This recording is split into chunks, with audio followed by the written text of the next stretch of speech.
Good afternoon and welcome to our regular council meeting for September 18th, 2023. At this time, I'd like to acknowledge the traditional territories and the oral practices of the Blackfoot Nation, which include the Siksika, the Kainai, and the Piikani. We also acknowledge the Tsuut'ina, the Stoney Nakoda First Nations, the Métis Nation Region 3, and all people who make their homes in the Treaty 7 region of Southern Alberta.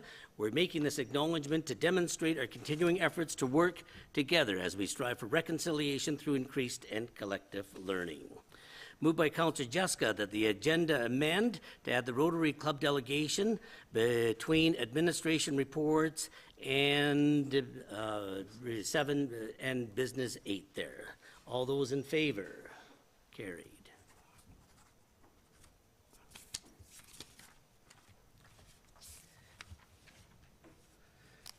Did I skip this one here, Alan? This one here? Yeah. Okay, moved by Councillor Idris that the minutes from the regular council meeting held September 5th, 2023 be approved. All those in favor? Carried. Moved by Councillor Jessica that the August 2023 RCMP report be accepted as information. Good afternoon, guys. How are you doing? Good. Thank you, Mayor. Yeah. Thank you, councillors. So this report's for covering off August of 2023.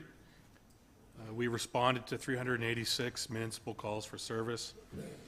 We lodged 27 prisoners in our cells, and there were 189 municipal criminal record checks completed. We issued a total of 63 violation tickets within the city, and the Red Cliff Brooks Integrated Traffic Unit issued 111 violation tickets within the city and the county. Some significant files that we dealt with in August. On the 11th at 8 p.m. we responded to a report of an assault on 16th Street East. A 33-year-old female reported to us that she was attacked by an unknown male while she was out for a walk. We attended and located a 30-year-old suspect who was subsequently arrested and charged with assault causing bodily harm. He was held for a bail hearing and later released from custody, and the charges are currently before the courts. On August 19th at 8 a.m., we responded to a report of a break and enter at Moretta's Jewelry in Brooks. A lone male suspect was observed on camera breaking the front door and subsequently stealing some jewelry as well as electronics, and this occurred at 5:30 a.m. in the morning.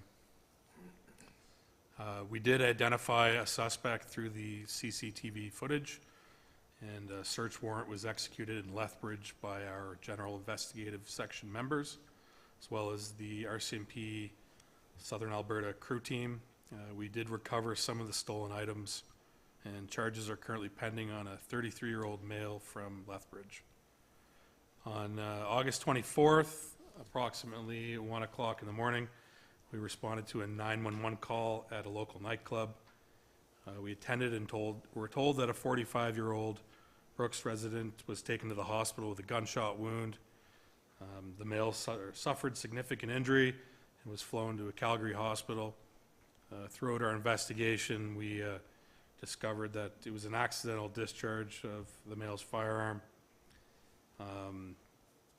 What it looked like from the video was the victim was showing his firearm to another person when it went off and he was shot. No one else was injured, and the investigation's ongoing and charges are pending. As for staffing, I'm happy to report that I guess next week we're getting an experienced corporal. He comes to us with a very strong background in crime reduction techniques as well as property crime investigation. And yeah, he's actually from the Southern Alberta crew team, and we're really looking forward to getting him here. That's my report. Okay, I'll open it up for questions. Councillor Jessica. Thank you for that. Just on these break and enters, we've spoken about some spikes in crime in the past, and generally they're related to group activity. And is this more of the same, or has that been determined yet? So at the beginning of the summer, we saw like a large spike in property crime, and we did figure it was, you know, one group of people committing it. Most of them are in jail right now, so You know, this one, the Moretta's Jewelry, that the guy's from Lethbridge, I've never dealt with him before, and as far as I can tell, he's got no ties to local residents, so I'd say no, it's not the same. We almost changed seasons now. Do things change for you with the seasons? They Yeah, feel like they I don't have. think crime ever stops, whatever. Yeah, but does no, it- they definitely feel like they have. Like I said, the beginning of the summer, we were dealing with a lot of property crime. It's no secret that we're dealing with a lot of violence right now. The property crime has seemed to taper off since we've put the majority of the folks in jail. We're still getting a little bit trickling in, but the violent crimes right now really seem to have spiked.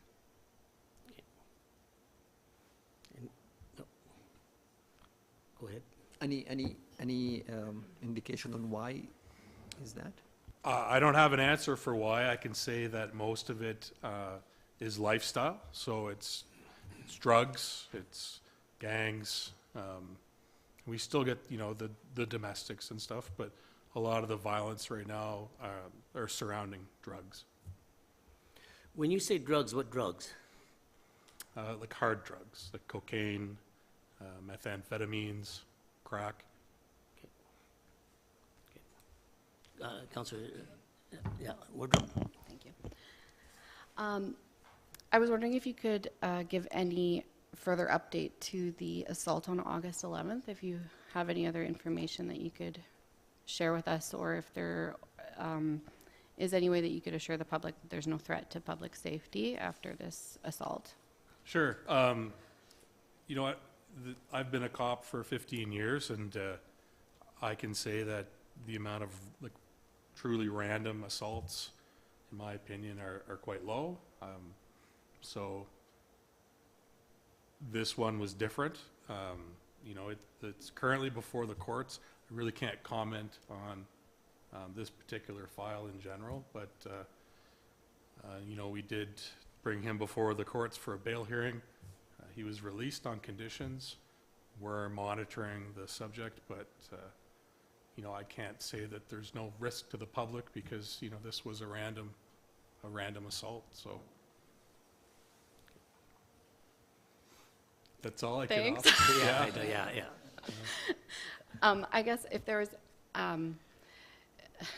this one was just a touchy one for everybody because it was random and because there isn't a lot of assurance that anyone can give that this won't happen. But I guess if you were to say anything to the public, to the citizens of the city of Brooks, to I don't know, assure them in any way, what would you say?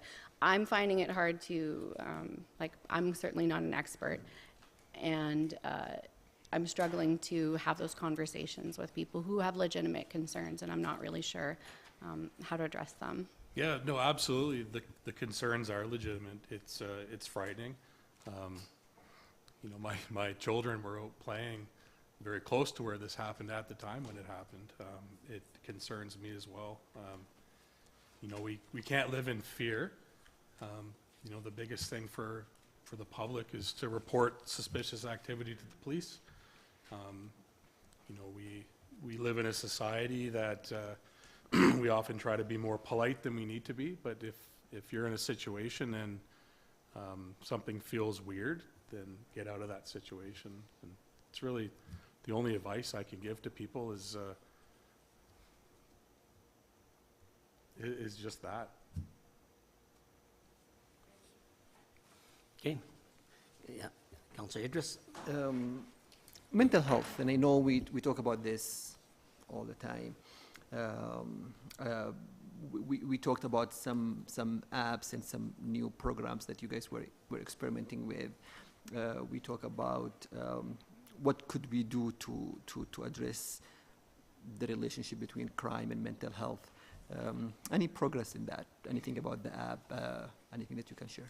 Yeah, so our app is for our police officers to better deal with mental health calls when they're presented to us. So, you know, if we have somebody who's in a crisis, it helps us identify whether that person is needing to go to the hospital or not. But as for, services to support people with mental health disorders, like, we don't offer those. We're the police, unfortunately. That's a Alberta health issue. We can try to put people in the right direction and refer them to programs and services that are offered in the community, but really that's it. So the tool is really just to help us diagnose the need to take someone to the hospital or not, because we're not mental health experts, we're not doctors, and really that's all it's used for. So, and it does work for that purpose, but. Okay. Any other questions? Okay, thanks for your time. Okay, thank you. Yeah, okay, thank you. Okay, to the motion, all those in favor? Carried. Okay, moved by Councillor Nesbitt that the following items of correspondence be received as information, updates on council conferences and/or workshops, accounts payable listing, and council committee notes from September 13th of 2023 with council committee reports. We'll start with Councillor Nesbitt. I'm starting on that side there. Thank you, Your Honor.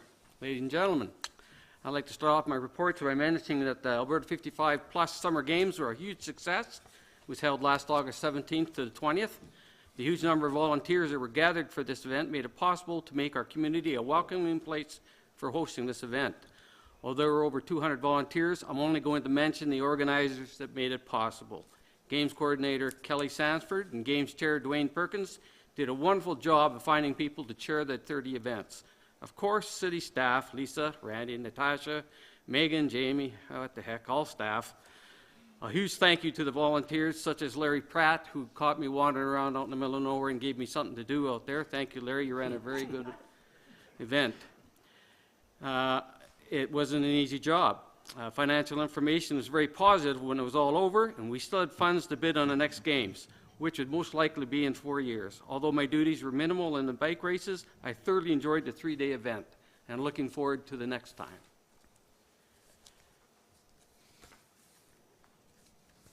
Let's see, the Shortgrass Library System. This is an amalgamation of all the library boards in our area, situated in Medicine Hat.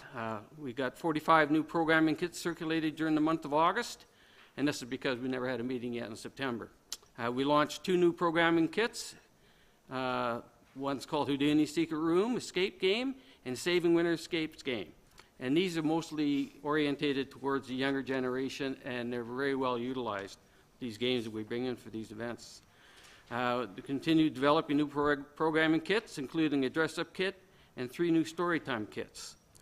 We're continuing to register and supporting staff and accessing the library's guide to homelessness. Staff across the system accessed the training platform 160 times in August. Medicine Hat does have a problem with homelessness. Brooks is minor, but it's still there. We began preparing for the Niche Academy training platform for patrons' use and prepared the September-October eScales challenges.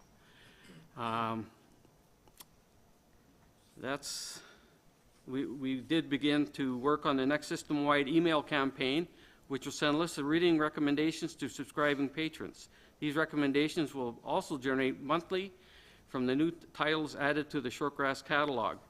And I do have a list of new books that have come there, but there's such a volume of them, I'm not going to get into it, but mostly children's books, which is greatly appreciated. You doing it in the regional? Are you doing it in the regional? Excuse my mess.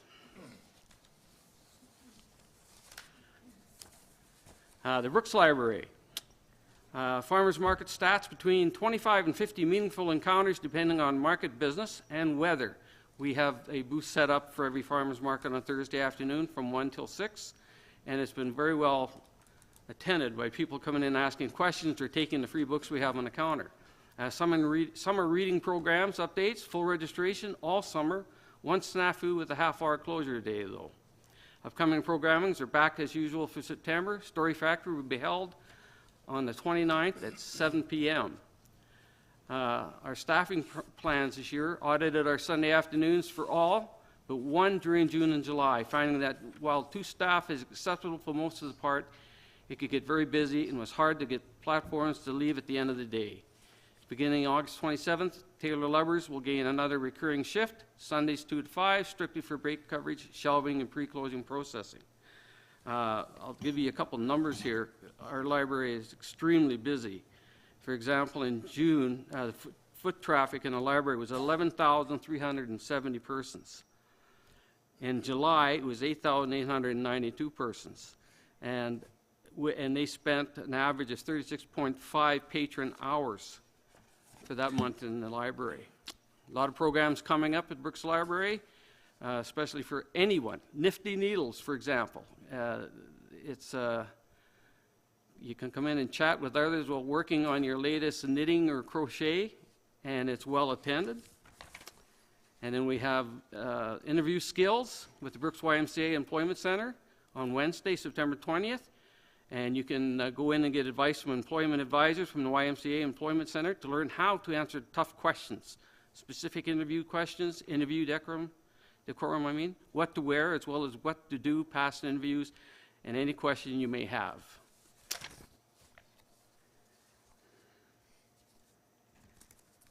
Newell Regional Services, and that's who supplies our drinking water, in case you would like to know.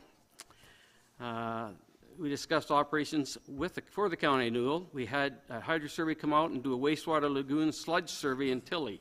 They spent a day and a half on the site, and he said we should be seeing a detailed report in the coming weeks. Next, he mentioned normal operations for the Rural Water Project, plus 2 progress is steady with no issues to report. We've done some extra work on the Lake Newell Resort lift stations assessment project.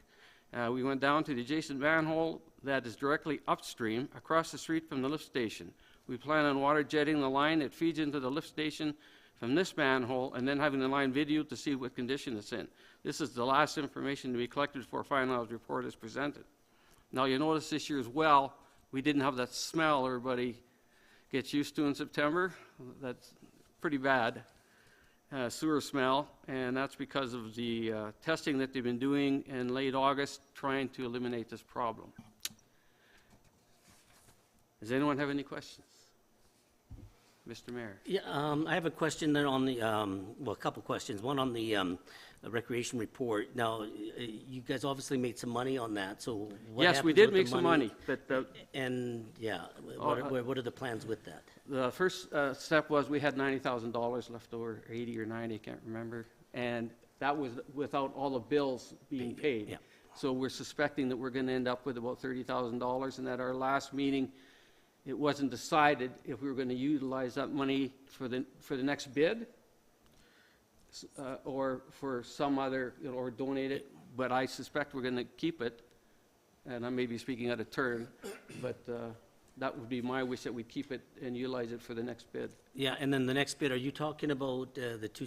Not the two-year one. 2026 Southern Alberta Summer Games? Yes, Okay, yeah, okay. yes. Okay, 3 years down, okay. It went so well, and Yeah. people were so organized, you know, and all gracious to our attendees today. I think that next time it'll be so much, well, it was done well this time. I can't imagine it being any better, but I know that the people that attended the function on Saturday night at the Community Cultural Center did not want to go home. They were staying right as long as they could. It was very well attended, and everybody thought this is the greatest thing. I had people come up shaking my hand, thanking me for the event, even though I didn't really have anything to do other than counting times and driving the roads, make sure everybody's okay. I had a question too on the water. It's good that we didn't have the smell. I don't Yeah. think we had it last year either, but I think they solved that problem there too. I think it was the year before we had it. But now the lake was really low this year, and maybe Councillor Prentice or Well, they're you gonna, did that pose a problem with the fresh water? yeah. You're getting down to the nitty-gritty down when the water gets that low. And they're going to shut the irrigation off next week, I believe. Yeah, coming up here. And they're Yeah. going to start filling the lake up and all the other reservoirs around the area. And if there was any smell, that should alleviate a lot of it. Yeah. But I'm really surprised how well it went this year, whatever they had to do with the chemical process of eliminating that smell. Because you'd think now would be the time when the water was so low Right. Yeah. Exactly. because Yeah. of bacteria. Okay. Okay, good. Thank you, Councilor Nesbitt. Okay, Councilor Prentice there, do you have anything? Yeah, just to add to the regional water, when they put the water rationing on this summer from the water plant there, the numbers were higher most of the time this year through that whole system than it was normally. So the rationing did absolutely nothing for saving water at all. So the numbers are really, really up high. So I guess the municipalities will have to be responsible for looking after the water that's being used, because all the NIL does just supplies the water to the system. So if it happens again, which it likely will, there should be something put into place that makes it easier to control, or how you control it, I don't know. But I know in the past years when they asked for water rationing, as soon as you told them to ration water, they just went crazy with it. So, Yeah. so there's got to be I guess the only way to do it is maybe change your water rates if it gets down to that. But it was really amazing that the water numbers, some of the days were higher this year than they were last year as soon as they announced the shortage. Yeah. So it was pretty bad. But that'll have to be looked after in the future, I guess. But and on new recycling there, the cardboard prices have finally come back up a little bit, but they're up to $89 per metric ton now. So they had a lot of old stock that we piled all winter because the price was down to about $15 a ton for a long time. So couldn't even afford to give it to them or sell it. So that stock has all been moved now at a little bit better price. It covers the cost of labor and whatever anyway. So hopefully it keeps going up. And there's a lot of plastic pipe coming in now from these contractors and from these oil companies. They're using plastic pipe to go down their wells now and pressuring their system up. Once they use it, they have to get rid of it. So there's been a lot of material come over there now, and that pipe is, when it's crushed or ground up, it's worth $300 a ton. So that's definitely going to help to offset the cost or the loss in the cardboard price. There's quite a lot of material coming in from outside of the city as well as the contractors in town. And the colored paper now is up to $228 a ton, and newsprint is $160 a ton. So the prices are coming up a little bit, but it was a pretty tough year to get things going for a while because of the low prices. So should all balance out. The new original landfill, the last part of the leachate system will be completed, I think, within 2 weeks now. That's been a little problem with contractors and whatever on that one, so that'll finish that contract that we started last year. And they're putting in a new scale house, and that has been ordered, so it will be shipped whenever we're ready for it. It's a dual scale that looks after the two scale houses, or the two scales that are going to be in there, and it runs from the center. And there's the new scales are ready in Calgary, sitting there. They'll be shipped to us fairly soon because they need them off the yard or whatever it is, and so that's on the go. So the tender for the footings and the work for the scale house and the scales, we should be tendered, I think, this weekend or pretty close to it. So we hope to have this project completed before freeze up. We're well on the way. So that looks good. That'll improve the system out there by the people coming in. You go in one way and out the other, and there's new computers going in. They'll just drive in, you get a ticket right when you go in, and there's going to be no hold up at the gate, so it'll improve the movement out there altogether, so it's going to be good.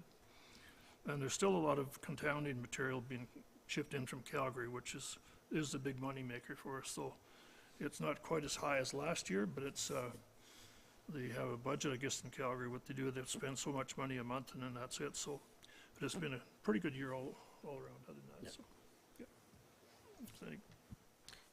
Just a question on new recycling and plastics. I think there's a perception out there that the new recycling doesn't take plastics, but they do take plastics, but it has to be a special type of plastic, right? Yeah, there's a certain brand of plastic. Yeah. to take that. Yeah. Okay. Okay, Councillor Jessica. Thank you. So the Energy from Waste project, little progress through the summer, mainly because we're dealing with Europeans and much of Europe shuts down through the summer. so their staff were unavailable. Also, they were doing a commissioning of a new plant in Australia.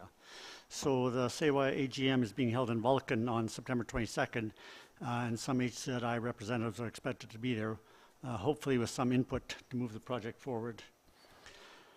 Eco Brooks held a community cleanup in conjunction with Communities in Bloom, and participation was better than last fall's event with approximately 50 participants. Almost all of the target areas were covered. We brought in birds of prey from Coaldale to raise awareness about local wildlife, and had a display of 1 eagle and 5 owls in the Sparrow Arena at the same time as registration for the Senior Summer Games. So it had been well advertised through the community, so local attendance was very good. And then many of the registrants from out of town were also interested, and they had an opportunity to get up very close and personal with the birds. So it went very well. 2 new litter bins were installed by EcoBrooks at the JBS Center block northeast and northwest corners, which is kind of a parking area and foot traffic area for the schools, the Catholic schools and the junior high school. And my personal observation is they seem to be helping substantially with the amount of litter being on the ground, and if you look into them, they're filling up pretty fast. So it looks like they are working. Communities in Bloom, the judges were here on July 19th and 20th, and Brooks is competing this year with communities in Hungary and Italy, did not compete last year. The regionalization of the program, or of our bid, to include features outside of Brooks, such as Dinosaur Park, was very well received. So they'll be announcing shortly how we did, but we'll wait and see. The Brooks and District Museum operations were near normal, with museum funds being used to hire the extra summer staff to make up the shortfall from the grants that were not received. They just had the fall fair last weekend. I was not able to participate as a pie judge because I was out of town, but apparently it was well attended with 25 participants, and 10 farmers market vendors set up there as well.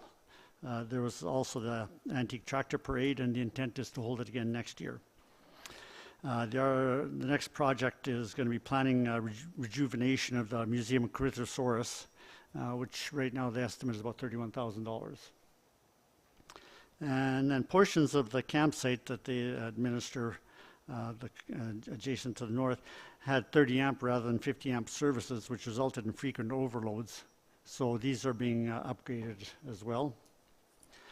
Old Man River Regional Services Commission just had a meeting a couple of weeks ago. Southco gave a presentation on its projects and goals, which are largely related to agricultural industry in southern Alberta. And they also did a presentation about housing needs assessments, which is a service they offer to municipalities that are members. They briefly reviewed the findings of one which was conducted on the village of Dutchess. No surprises in that more affordable units, smaller units, and seniors housing are needed. A little bit of a surprise because it also identified a need for Indigenous housing. So.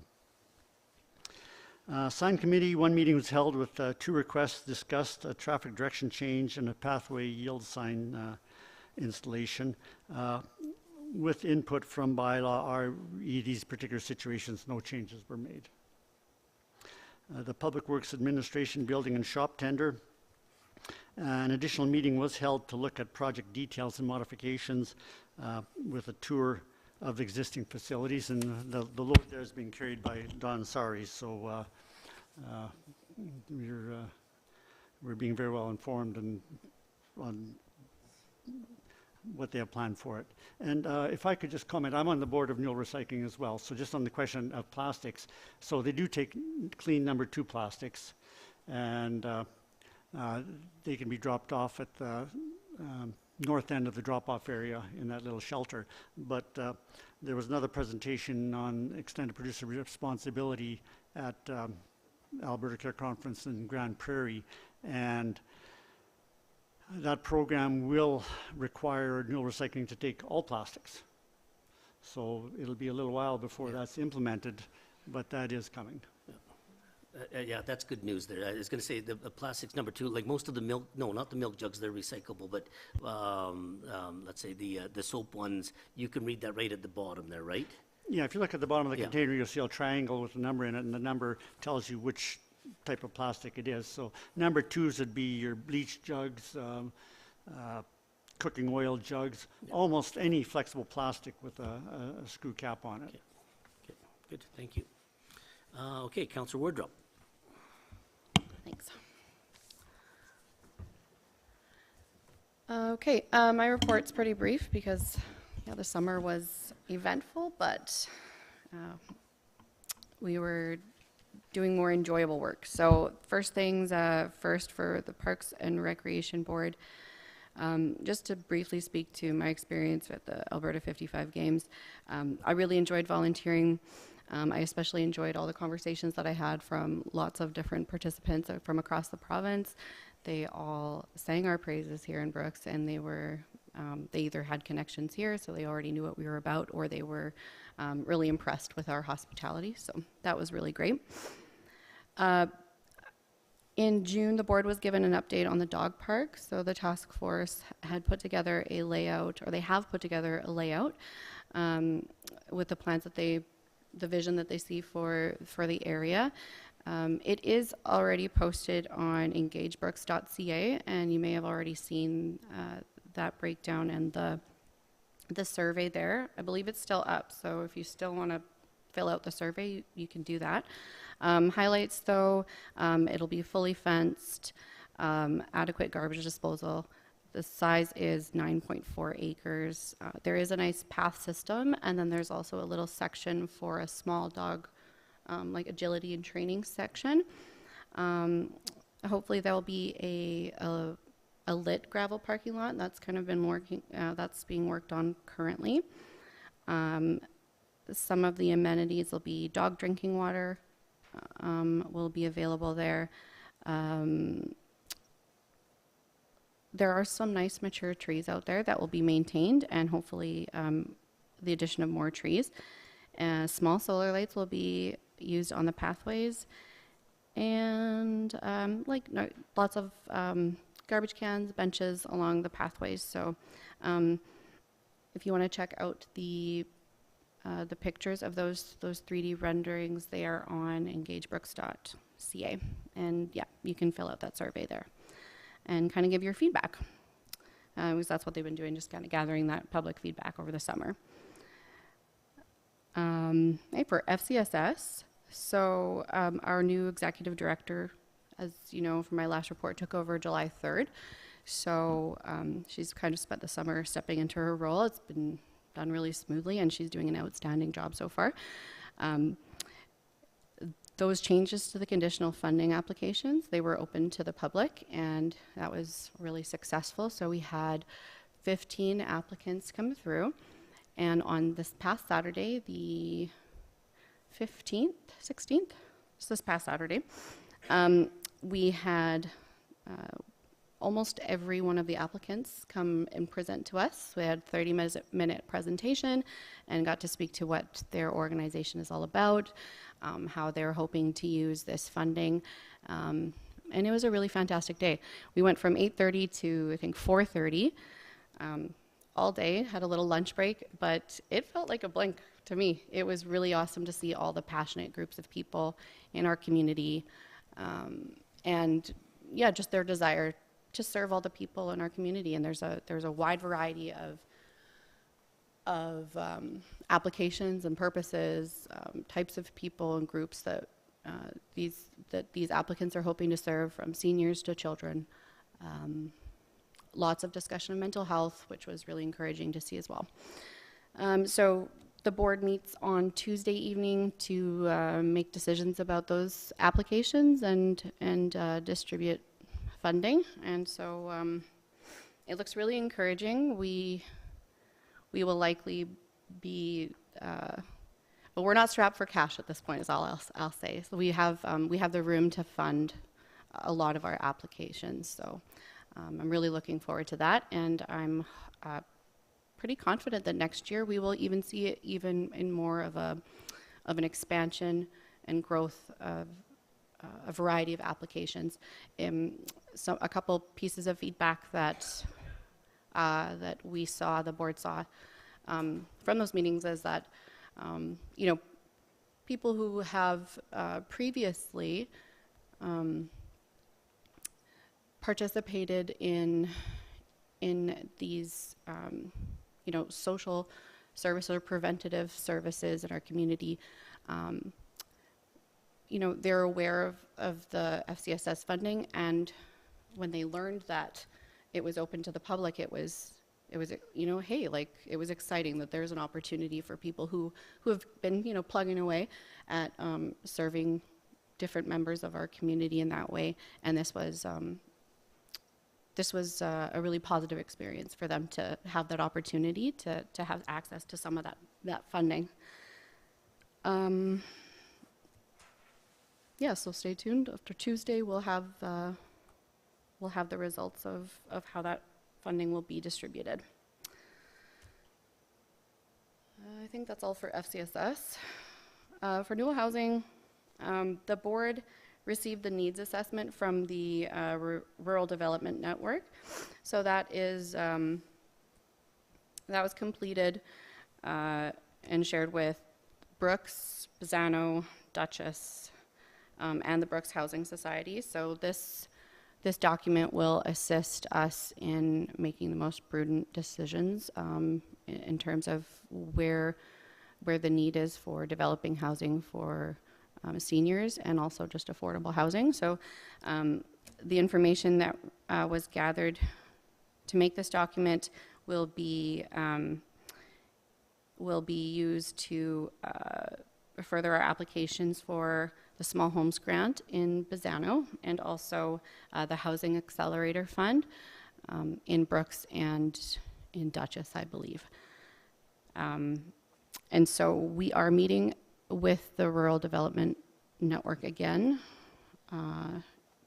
in the future, soon here, to provide our feedback and make sure that we get all the information that we need to assist us in planning for the future and trying to make sure that we get as much affordable housing and seniors housing built in our region as possible. We also hosted our annual staff appreciation barbecues at the Newbrook Lodge and at the Playfair Lodge, and it's always a good time. It was really nice to have that face-to-face time with the staff, the people who are doing the hard work and working frontline with our seniors. They are a lovely, passionate group of people, and it's always nice to have that time with them and show them our appreciation. So I believe that's all I have. Questions? One question, with the FCSS applicants, you had 15 applications. Were a lot of them new, or were, because I think we were striving to get that message out there. Yeah, I can tell you just 1 second here. Just give me approximate, doesn't have, yeah. I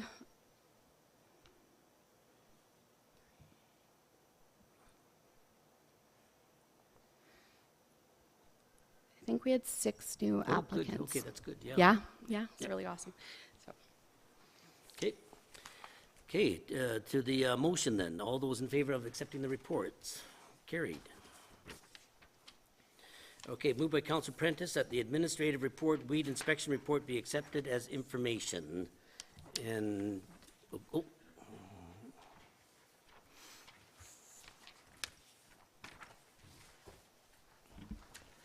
I got volunteered by Todd to come and read it, even though I wasn't the one who actually did any of the inspecting. Pardon? I got volunteered by Todd to come and actually read it to you guys instead of, and answer some questions and whatnot. Okay. So I unfortunately wasn't the one who was actually doing this inspections. I was just given the report. She had to leave before her contract was up for personal reasons, so I just have the information that I have, and I can answer questions as best I can. Once I'm done, I'll just kind of read it to you guys, Okay. more or less verbatim. Your name for the record? Oh, Donovan Kopp. I am the Environmental Services Supervisor. Okay, thank you. So this year I had the pleasure, not me, of being the city weed inspector. Since it was such a dry year and due to our efforts in the past, May seemed to be pretty slow. I personally was expecting to have the main focus in the city be Downey Brome. Although there was a presence, it was not as much of a problem as it has been in the past. In May and June, I spoke with businesses and other property owners that had downy brome. I explained different strategies on how to eliminate the problem, such as spraying, mowing, or picking. I also carried info sheets just in case the recipient wanted to read more about the threat these weeds pose. There are, however, other problem weeds that still needed to be dealt with, such as yellow clematis, ox-eye daisy, field bindweed, and scentless chamomile. These weeds were typically found in the back alleys and in homeowners' gardens in the city. This means I had a chance to have meaningful conversations with these residents about the importance of eliminating or controlling these weeds. When it appeared that nobody was home, I left fact sheets on the specific weed that I had found, as well as a Grow Me Instead brochure. The brochures I found to be a great idea. This is because there are many people that actually like the looks of their problem weeds, so this brochure can tell them what plants look very similar so they can still enjoy their gardens. When coming by to take a second look to verify the weeds have been taken care of, it seemed most homeowners were very cooperative. In late June and early July, I revisited the downy brome sites in the city to see the outcome of the conversations I had had. Some people dealt with the problem and others left their weeds go to seed. It feels like some individuals see downy brome when it is not yet matured and just think of it as a grass, but when it starts to mature and turn purple, they decide to mow/weed whip the patch. This will do nothing but spread the seeds, causing more of a problem for themselves as well as everyone else. Downy brome is a threat to agricultural land as well as a fire hazard. It is nobody's individual threat. This weed affects everyone. This doesn't just go for downy brome. Any noxious or prohibited weeds need to be controlled or dealt with. Later on in July, when I started to notice more and more creeping bellflower, this weed is very hard to control due to its complex root systems. I spoke with homeowners as the plants that I found were in back alleys or on people's lawns or flower beds.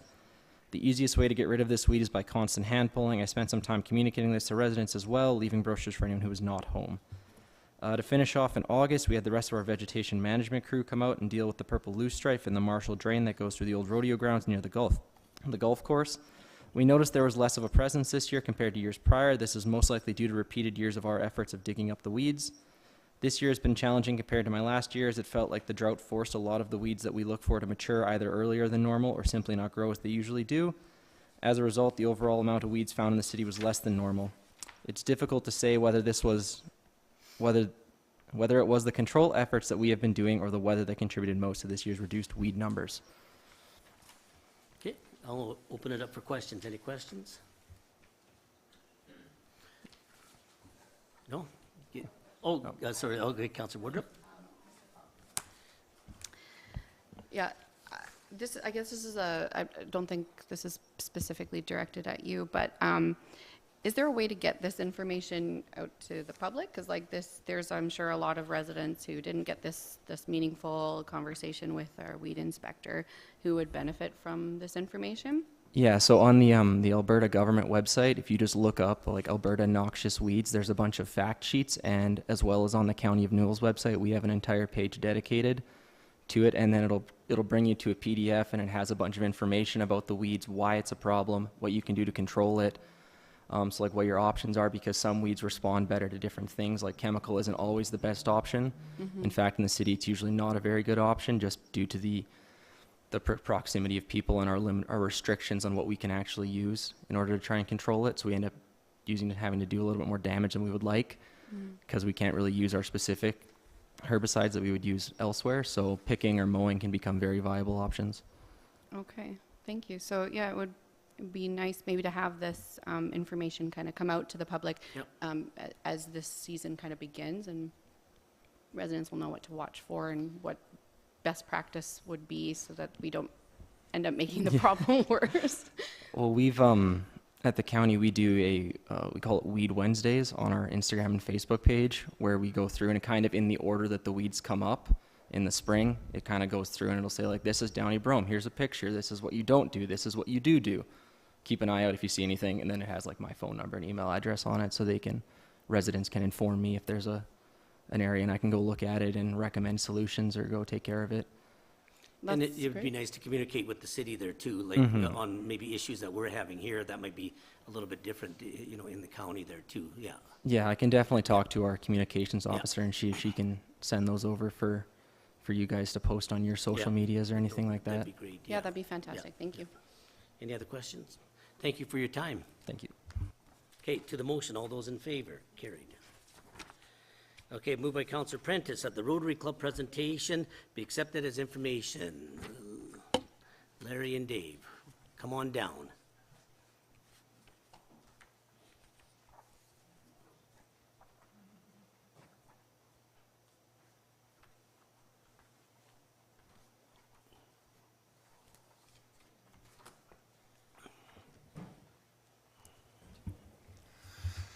Well, thank you, Mayor and Council, for this opportunity to talk to you a little bit about our Los Amigos project.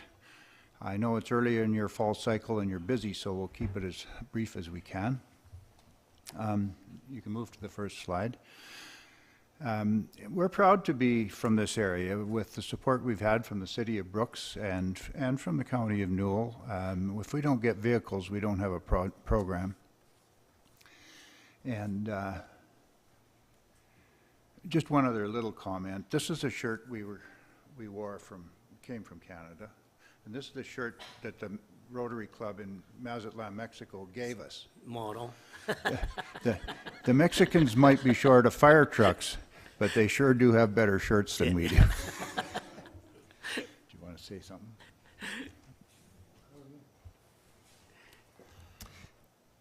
Well, basically just what as the slide says, our program, we recruit vehicles or get them as much as we can. Vehicles that have served out their life in our system and no longer meet requirements or have timed out. And then we have to fundraise in order to take them to Mexico. And that's our expenses on it. So. It's interesting, you know, you'll see in some of the pictures that the Mexicans don't repaint these vehicles. So they drive around down there with the City of Brooks or the Village of Dutchess or the whatever White Court fire truck. That's how they spend the rest of their lives. And some of these vehicles have been there for over 20 years now, and they're still in service. So you can give a vehicle a whole new life by sending it there. And they need them. Next slide, please. And the Southern Alberta program has now sent over 60 vehicles to Mexico, and all but 2 of them apparently are still in service down there. We were left Lethbridge this year in April 15th, and this is our assembly in the parking lot at in Lethbridge. Next slide, please. And this is the group that went. We had 4 vehicles, 2 drivers per vehicle. And some of the people are from the Lethbridge Club, one from Innisfail, a couple from the Olds Club, and our leader is the guy on the far left, who's Randy Smith, who was from the Olds Club. Next slide, please. And we left in high hopes on April the 15th. It was below zero that day, and that Brooks truck was running just fine. And of course, every day when we stop in the when we get to our destination in the evening, and again in the morning when we stop, we have to do a full check of these vehicles. Make sure that all the fluid levels are good, the tires are good, and everything's tight on the load and all that kind of stuff. We got to, well, before we get to that, we had a little trouble with the Brooks truck last year, and I'm sorry to say it didn't make the trip. That was Kevin's fault. No, it wasn't. We're not blaming anybody. As it happened, it started to overheat in Montana. And of course, we knew it wasn't going to go through the desert, so we pulled over in Great Falls, and we had to abandon it. We couldn't get it fixed there. We didn't really know what was wrong with it. Brought it back to Alberta, and it ended up at my farm, and Larry and his buddy and I and my family took the radiator out and got it record. And if you watch Forged in Fire, that truck will drive. We had an interesting trip to get to Montana. You're thinking 3 hours to get to Great Falls. It was 6. We had a couple incidents. As Dave mentioned, the truck started overheating. So we stopped, and they were adding the 2 drivers in it. Dave and I drove the Dutchess truck, primarily. And the 2 drivers on this, they kept stopping and adding water. The second time we stopped, another of the vehicles had a tailpipe that had rusted off right behind the muffler. So it was dragging. So we made a few stops. The first time with that vehicle, they got some strapping and tightened it up to the frame.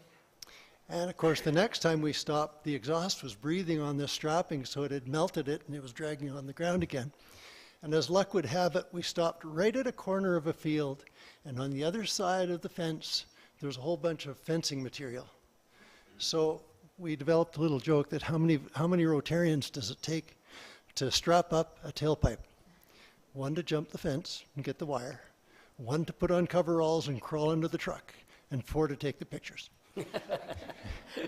and Dave being our main mechanic man on the trip, we thought we would try taking the thermostats out of the truck, which we did. And of course, then we had to figure out how to fashion some gaskets. Well, Cereal Box did that. And it kept still, without those in, it's still, because it was the radiator, not the others, we limped it into Great Falls. And we had to stay there the night, which wasn't our original destination for the first day. And we ended up taking a hotel, and we found out where the world's worst pizzas are. So if you want to know that, we'll let you know where we ate. So this is in Mexico. The little fellow in the middle is from the Mazatlan Rotary Club, and it's the whole Los Amigos project was his idea. And he's the guy, he and his brother, that finds needy communities all over, not just in the Mazatlan area, but all over Mexico. So they go some distances after they reach Mazatlan.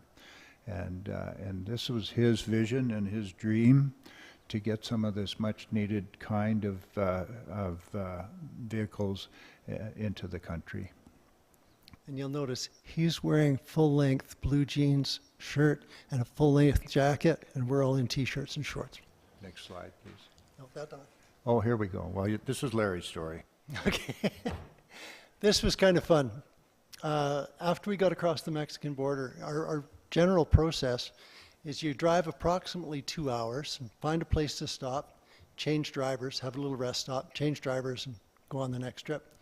So after we crossed the border at Nogales, this was our first stop. We pull in, and we didn't need gas because we were full of gas, but we had a little stop. And I look over, and here, fueling up, there was 4 guys on motorcycles. So there's 3 Harleys and a BMW, big road bikes. And I ride a bit, so I went over and started talking to these guys.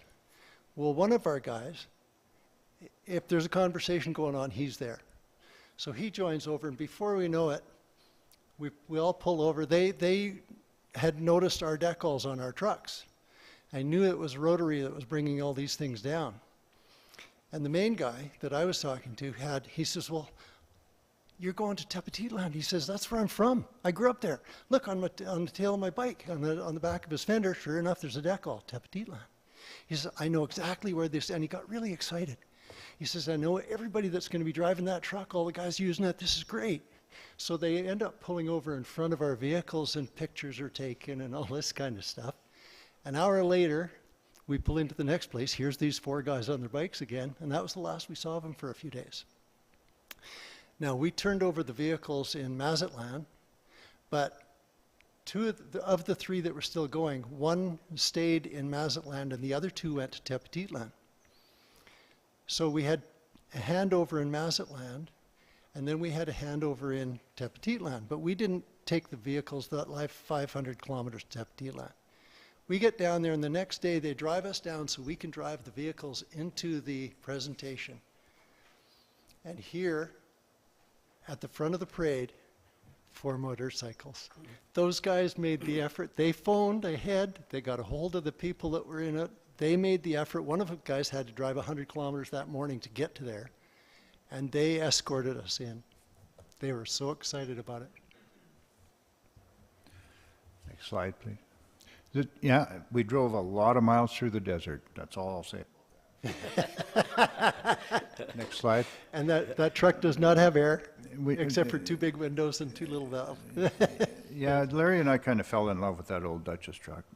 We couldn't drive the Brooks truck, which wasn't on the road by then anyway, but because it had air brakes and we don't. We stopped in Kingman, Arizona, where the Kingman Rotary Club hosted us, met us, and billeted us overnight, so we didn't have to get a hotel room. Next slide, please. And gave us a nice barbecue one evening. So, and they're really excited about what we're doing. In fact, they're thinking about trying to get some vehicles and join up with us as we go along. So, next slide, please. And we did finally get to Mazatlan. We parked these trucks after 7 days in a parking lot in Mazatlan, Mexico, and seemed like a good time to take a picture. Next slide, please. And this guy, then we had to cross the border at Nogales into Mexico, and this guy that I'm having a beer with was the volunteer Rotarian broker who got us through the border, which is, believe me, a challenge. We've been told that it can take as much as 12 hours to get across that border, and this guy had us in there, and we were having a beer at lunchtime, so it was a great day. Next slide, please. And two of the vehicles, there was a fire truck and a handy bus that were delivered in the Mazatlan area. So some of the folks stayed there, and made lots of celebration and presentations and parades. And the lower left picture is the volunteer fire department for Mazatlan, Mexico, and they've got some trucks. They've got trucks that came from southern Alberta over the years, so they know us pretty well, and they really like to celebrate that. Next slide, please. This is a truck that that went down on the last trip, which in COVID language means 2021, I think. And it actually was a truck we got from Whitecourt. But these are two fellows that are Rotary members. The tall guy is Pepe's, the head guy from Mazatlan, his brother, and the other fella is the president of the Rotary Club from Tepetitlan, where we delivered the Duchess truck. Next slide, please. And just to show you that we put this on there, and they're recognizing all the communities that have helped them out. Every truck that goes down for that year's fundraising is acknowledged on a sticker, a decal, on both sides of the truck. So if you're down there, you see a truck go by, it'll still have the original decals, like from Duchess, from Brooks, wherever, but it'll also have those kinds of a decal stuck on them. And so it's always recognized, and until that truck totally dies, that stuff will still be there. The truck that went down a year ago from our area also had one of the Rotarians' names dedicated on it, because he passed away just before it went down, and he was very, very passionate about this project. So they Next slide, recognized him please. too. These are some of the young people who came to Mazatlan from Tepetitlan to pick up the truck that we delivered to them. They're young volunteer fire people. The two ladies in the middle, Precious, we call her Preciosa. She's a Rotarian for Tepetitlan, and the other lady is a governor or a politician of some kind, almost as important as a mayor. Next, and this is, oh, it's a little dark. This is the volunteer fire department from Mazatlan, and of course they turned out because they got an ambulance, and they've had fire trucks from us, and they're very, very, very pleased to recognize the contribution that we've made. Next slide. And this was the day we delivered to Mazatlan. There's the three vehicles on the left that we came with, and then there's two ambulances and a fire truck that went down through Los Amigos Progress, and we had a big parade. Next slide. And lots of presentations and you know, important people and speeches, and it's worse than city council. And next slide. And this is a Tepetitlan Parade and dedication, which was where Larry and I got involved, and it was amazing. And you know, we didn't know, but the reason that motorcycle club was headed to Tepetitlan was it was a week-long festival. So in the square every night there was dancing and bands and fireworks, and we got in on that with our parade, which was led by the motorcycle gang and the fire truck that we drove down there, and there was the handy bus that went with us there. Do you have anything to add? Yeah, the picture on the bottom left, I don't think I've laughed that hard in a very long time, or before or since. They are dedicating the truck, and of course they have the priest come, and he's blessing it and all this kind of stuff and talking, and he needs somebody as kind of the representative from us, and he's blessing the trucks and all this kind of stuff. And Dave, unfortunately, was standing in the wrong place at the right time, and he gets up there and he says, "Now there's a part for you to say, but it's okay, it's not in Latin." It was in Spanish. So, yes, you mentioned the representative, the president of the Tepetitlan Rotary, stepped up and and saved him. But I was still in shock from getting wet. This is an interesting story. The Tepetitlan Club hosted us at a restaurant, and one of the servers was married to one of the volunteer firemen who received the truck and the load of gear that was on it. And she showed us a picture of them unloading, unpacking that truck. And she said they had tears in their eyes. Those guys have been fighting fires. It's mountain, and a lot of their fires are bush fires. And that Duchess truck was a rural truck, so it was set up for just what they needed. yeah, But they were fighting fires with a water tank in the back of a pickup truck in their street clothes. And some of the gear that came with us, like we take all the expired or somewhat used and is no longer in service use that they want to get rid of it. And you can't sell that stuff. It's all no longer usable by us. So that's a lot of the stuff that was loaded on those trucks. So they had fire suits, they had helmets, they had gloves, they had boots, and they were just thrilled. And Larry got another plaque. Next slide, please. Yeah, and so did Dave. We all got these plaques at all these presentations, certificate after certificate after certificate. Oh, and we got the matching hat to go with the shirt. I didn't put this picture in because of the girl I was riding with. I've assured my wife of that. Michelle was from Innisfail. She was one of the drivers. But I put this picture in because we delivered that truck in Mazatlan. We were a little embarrassed because, you know, it hadn't been cleaned up much when we left, and it had been on the road for 7 days. And when it showed up in Tepetitlan, that thing was detailed like you would not believe.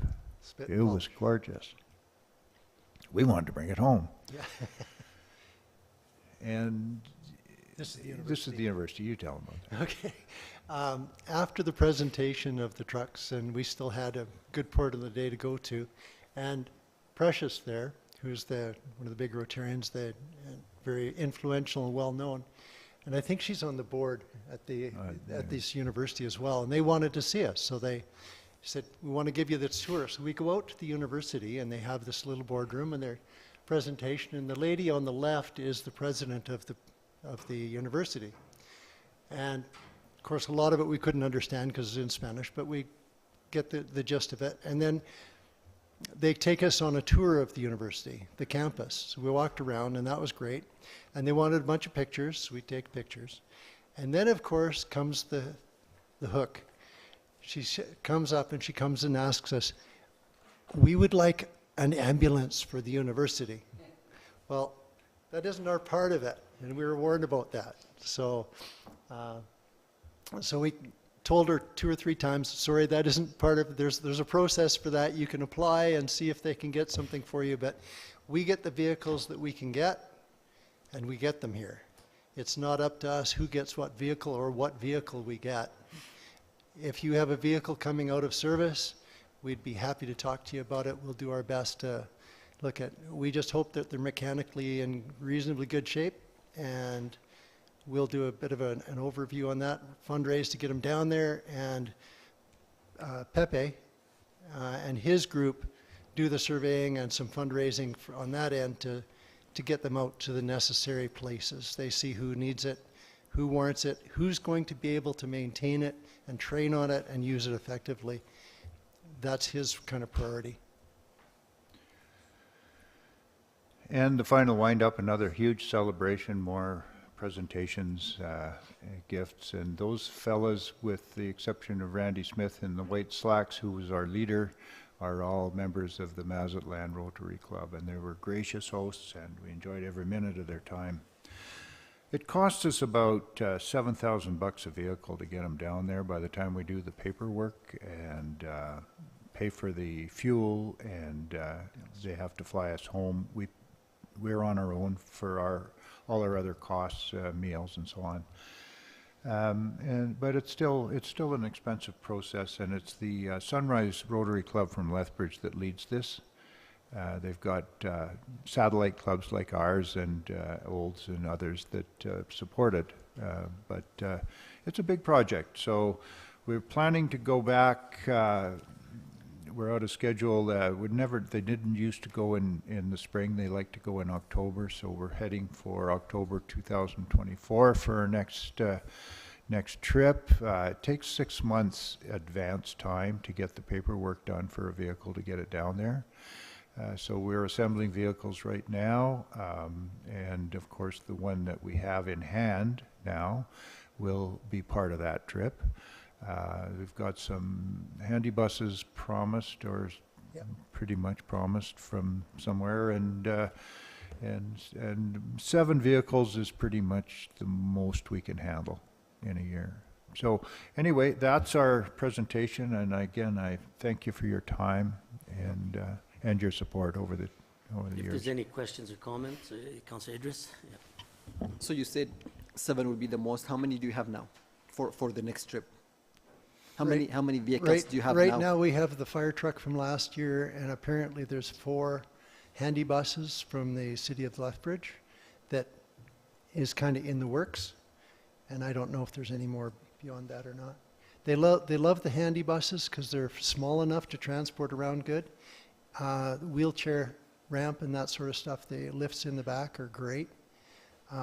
Small school buses, ambulances, and fire trucks, any emergency fire vehicles. And we're meeting with our MLA soon to talk about the decommissioned ambulances from Alberta Health Services, and apparently now those vehicles are completely stripped and auctioned off.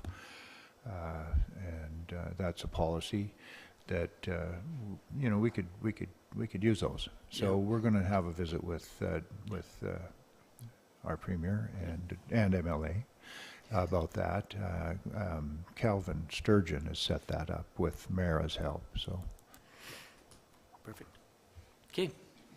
Councillor Jessica. So that originated down south, and the Alberta Rotary has been very supportive of the program. Is it happening in other provinces as well with Rotary clubs? Northern Alberta has a program as well, so Northern and Southern Alberta are separate. We don't know about other provinces, but Northern Alberta's is called the Highway to Mexico, and they were actually the originating program on this whole thing. Southern Alberta then copied it, because they've been going for about, I think, 10 years more than us. Since 2011. No, us is 2011. They were before that. oh yeah, they were early. They were around 2000, 2002 or something like that. Okay. Councillor Wardrop? Just a simple comment here. Thank you for your presentation, and I just wanted to say I wanted to commend you for your efforts. It's really admirable what you guys are doing, and thank you for being ambassadors of kindness and community and representing us far from home. Yeah, thank you. You betcha. Well, thank you for your vehicles and your support. And it is far. Yeah. In a fire truck. Thank you, Dave. Thank you, Larry. Yeah, okay, to the motion. All those in favor? Carried. Okay, moved by Councillor Wardrop that the September 23rd, 2023, that September 21st, 2023 be hereby proclaimed as World Alzheimer's Awareness Day in the city of Brooks. Kelly.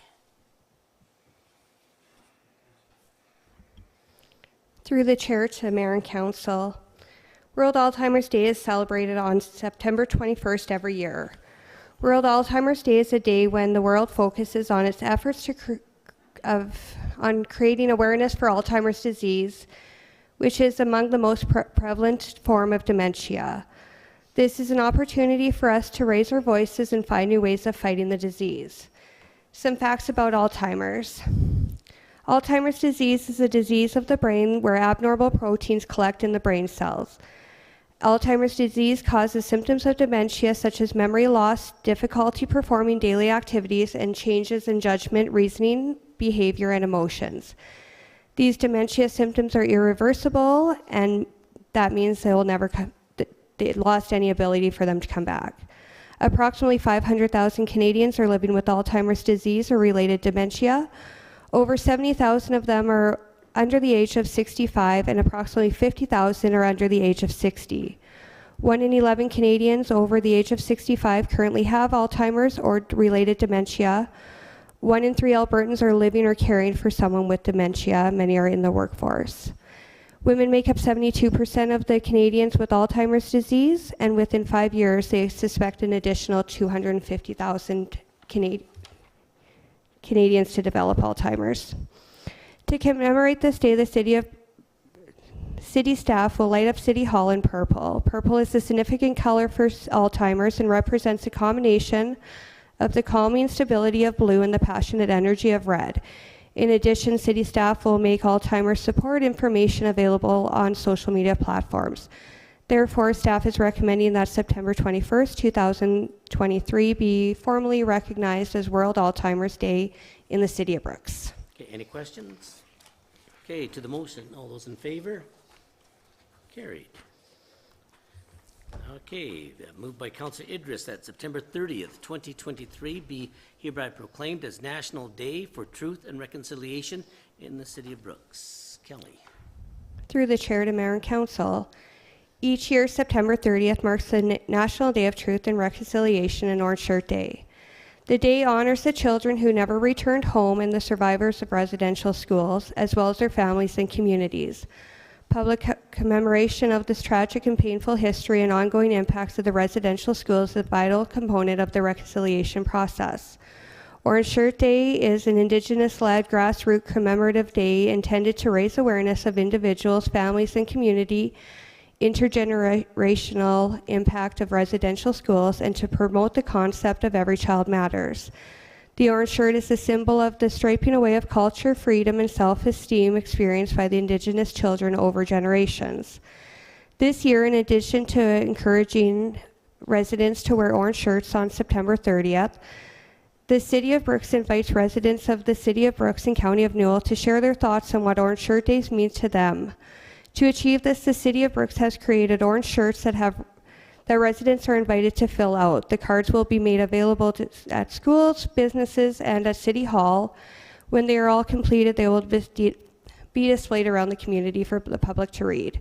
In addition to this, we will also be lighting up City Hall on the evening of September 30th in orange to commemorate the day.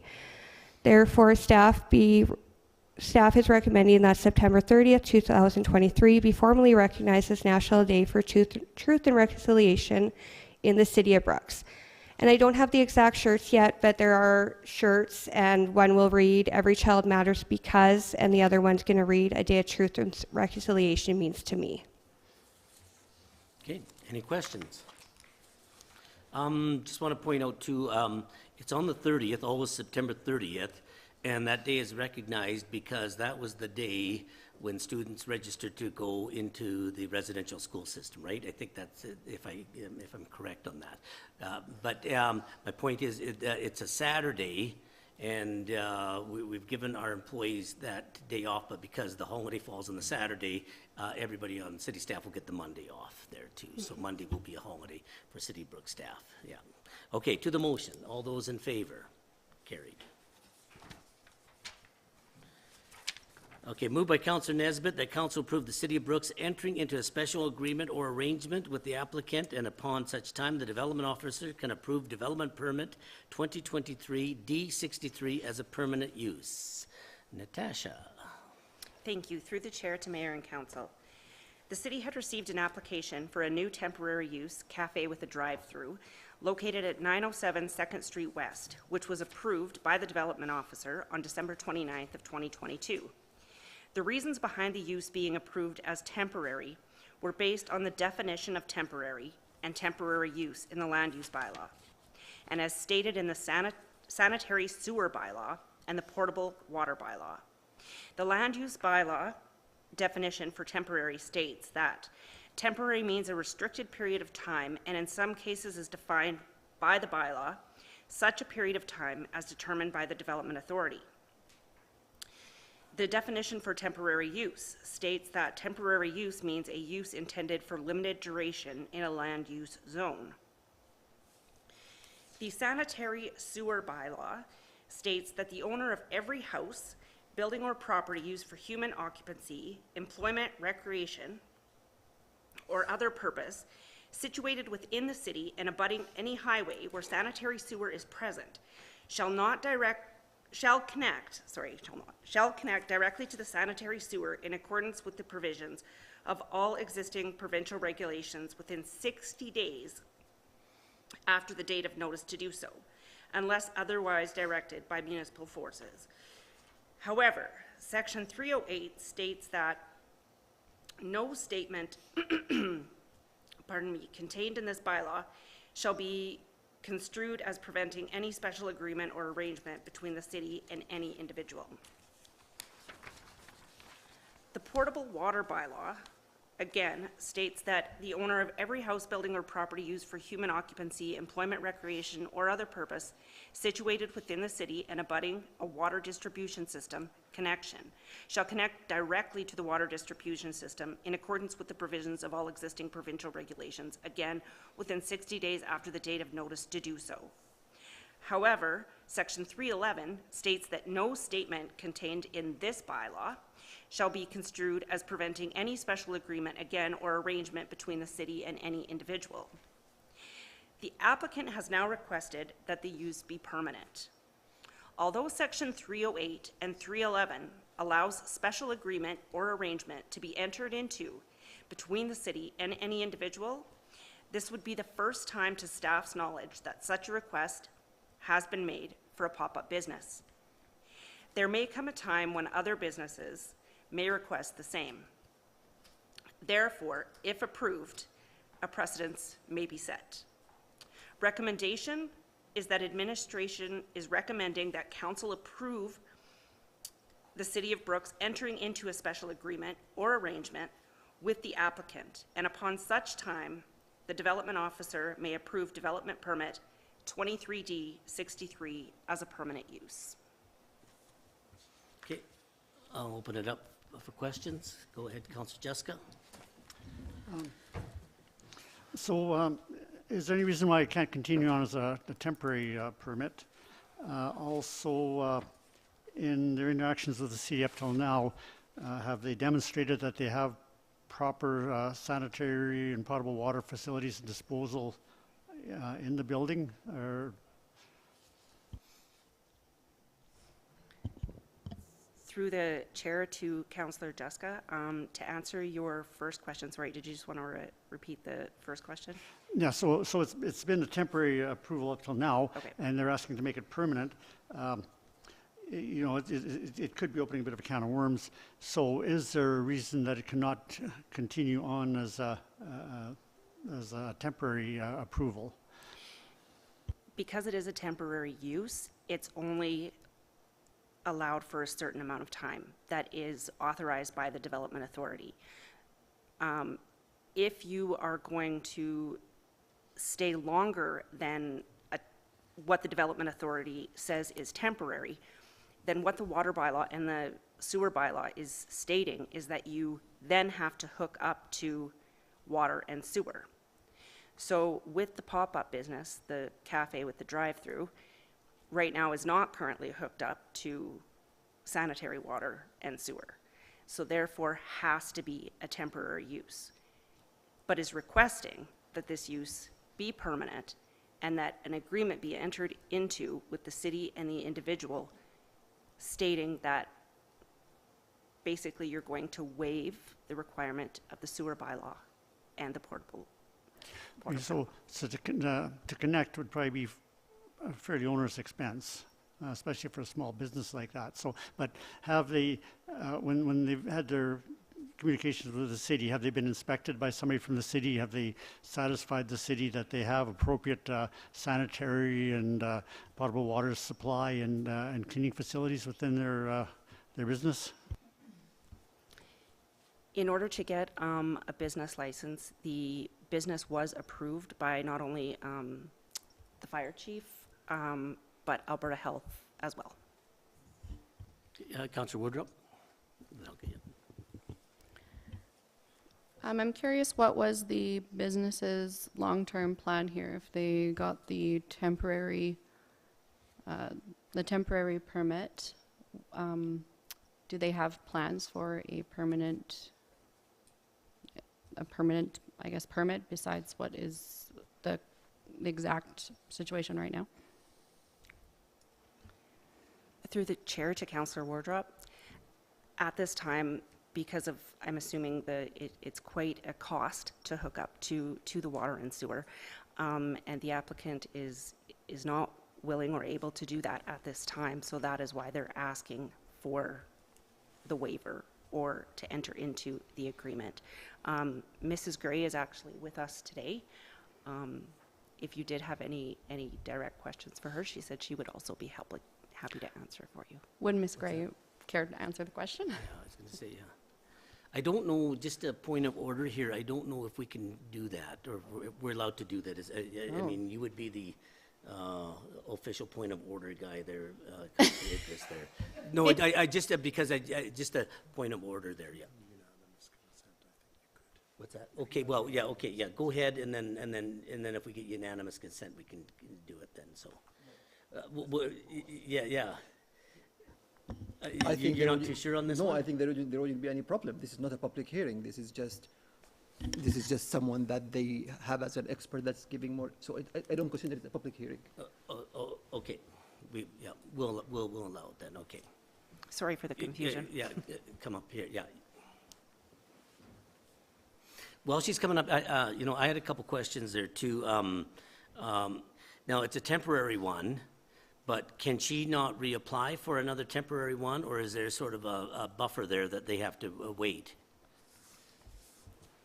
Through the chair to Mayor Petrie, temporary again being whatever the Development Authority has set out as a temporary time. In this case, it was 6 months. Therefore, Mrs. Gray would have to take her business and remove it from the property and then take it back the next year for another 6 months. Could she take it back next week, like remove it, or just, I mean, like, could she reapply for the start of October? She can on a temporary one? 6 months is the standard, usually.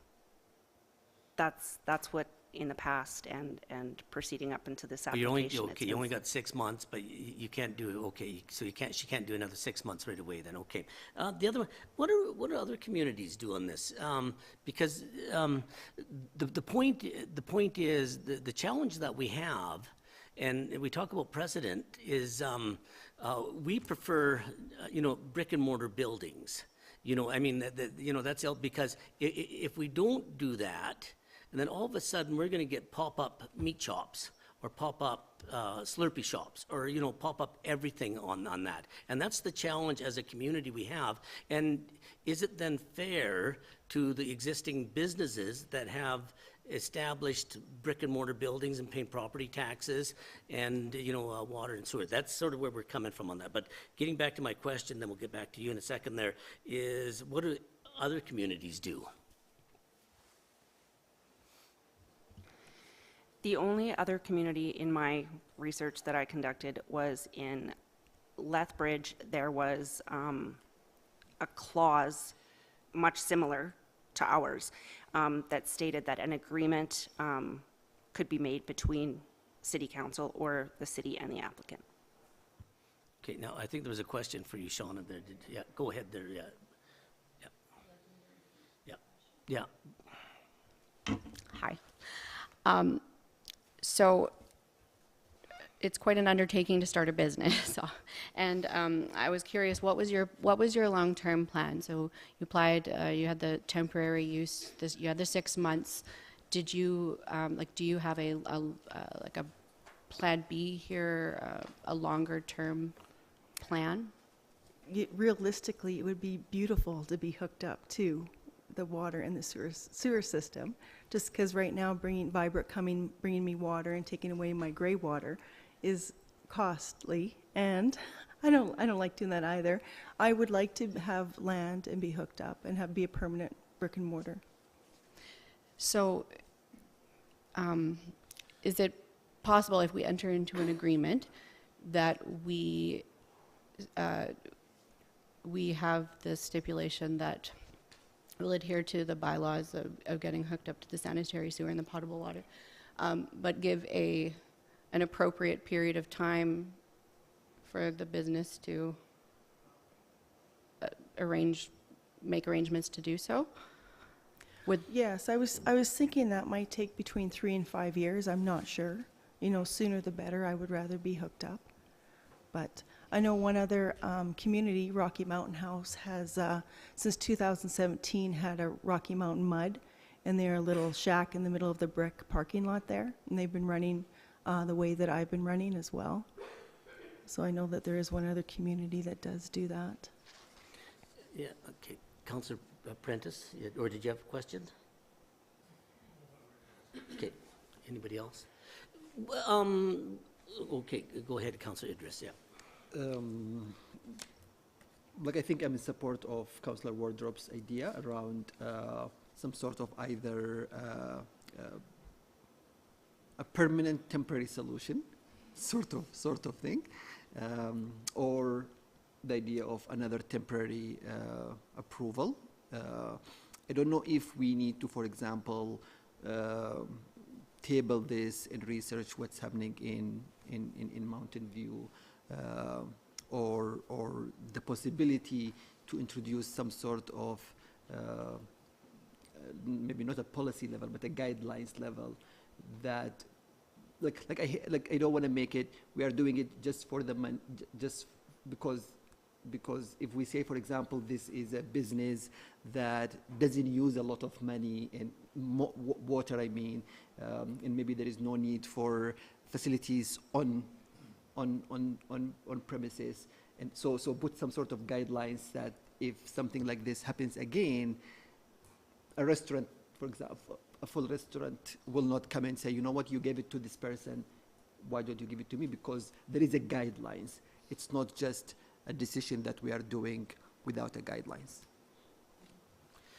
Were your intentions ever to get into a brick and mortar building there? Yes. Okay. I would like the land right beside Capital Glass on Main Street, a section there. Okay. The timeline seemed a little long about, like, how long before you get into that? Because I think that's the question is, I think we'd be flexible, but 3 to 5 years seems like a long way out from my end. Does it? I guess I was believing that as a new business, it does take some time to get off the ground, and that there is a 3 to 5 year period to get things going and rolling and making sure that it's a viable business. Yeah, and just before because you want businesses to succeed, and you want businesses in town, but I also want to protect the existing businesses, and my goal would be to get you into a brick and mortar building, a drive-through, whatever, just like you are doing. But like I say, I worry, and I guess if we put restrictions on it, it maybe prevents the precedent, from happening on that. Okay, Councilor Wardrop, go ahead, yeah. I believe that we would be able to find some kind of solution that would satisfy both the city and yourself, because we are very much in favor of what Mayor Petrie alluded to, like, we want new businesses to come and stay, and people who, you know, care about this community and have roots here and want to, you know, keep developing. So my suggestion would be to table this for now, bring it to committee. Perhaps you could work with our development officer to find we could know more about what a detailed, suitable timeline would be for you, and we could have those guidelines and that policy so that we are not setting a precedent that would disadvantage other businesses in town, and yeah, that would satisfy our side of things. We would very much like to see you get off the ground. Okay, Councillor Jessica? Yeah, I think, you know, we've already got, this is basically a food truck that doesn't move around. What's that? So we have. Oh, right, sorry, okay. Point of order here. Okay.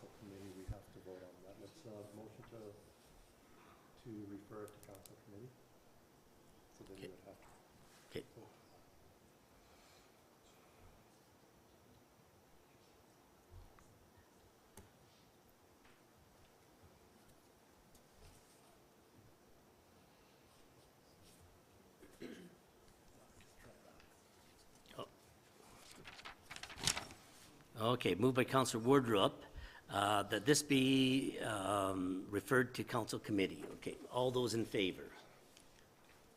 Okay, carried, okay.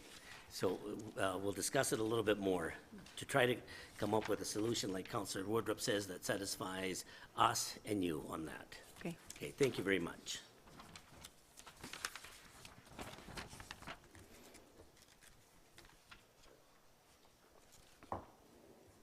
Okay, moved by Councillor Wardrop that council approve development permit application 2023 D64 with the following conditions. Development to conform to application, including any plans and drawings deemed complete by council and to land use bylaw 1412 unless otherwise approved by the development authority. Development must be completed in its entirety in accordance with approved plans and conditions. Any revisions to be approved plans must be submitted for approval to the development authority. All relevant safety code permits, building, electrical, gas, plumbing must be obtained from an accredited agency pursuant to the Safety Codes Act. A copy of all final inspections indicating compliance must be filed with the city immediately following the receipt of the same.